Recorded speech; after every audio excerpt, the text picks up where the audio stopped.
What's up, guys? It's Lefty here with your daily sports betting picks for Tuesday, August 10th. Under Yankees Royals 10 last night was a tough one, but only losers complain about bad beats. All it means is now we're owed a good win. It all evens out in the end. Short memory. We're already on to the next one, and for today we got action. 4 units will be at risk for tonight, including a 2-team parlay.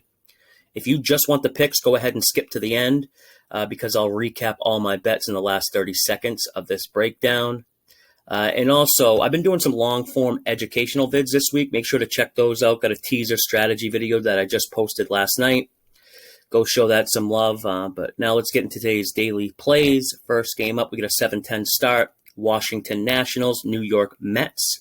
Got Espino versus Carrasco, and everything for me in this game points to one direction, and it's a lower scoring type game. And I'm going to double up in this one and go under full game and first half. Last night's bullpen meltdown probably has me looking more towards first halves, but not ready to make the switch completely to just first half betting. But going to go 1 unit under the 8.5 and 1 unit under the 4.5 first half. Nats pitcher Espino hasn't been anything special, but the Mets offensively haven't been either. Mets are bottom of the league versus right-handed pitching the last couple weeks, only hitting 189 versus righties and have the lowest bat pip or batted balls in play average. And it doesn't really change all that much when we look at overall hitting numbers either. Mets are still at the bottom, regardless if it's righty or lefty pitching. And we can see the Nats are around league average. But they'll face a much better starting pitcher here of these two with Carrasco, who I have as a play-on pitcher.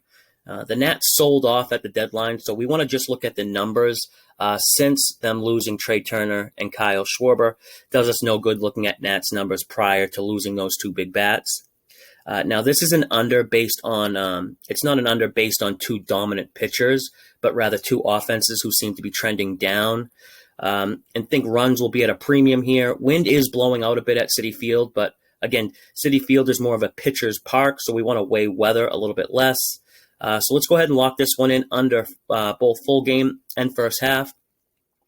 Next game up is a 7:20 start, looking at the Braves and Smiley versus the Reds and Sonny Gray. Now, we've had some success backing the Braves this past month, and I'm going back here, back to them in this spot. Reds Gray hasn't been all that good, and think the Braves in this matchup hold advantages across the board. So I'm going Atlanta minus 105 for 1 unit.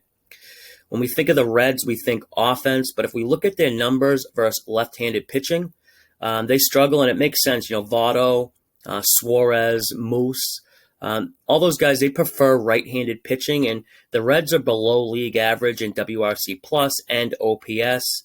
I'm really high on the Braves in general, especially in their home ballpark. Braves bullpen looks good, and think that's going to be a real difference maker for them down the stretch.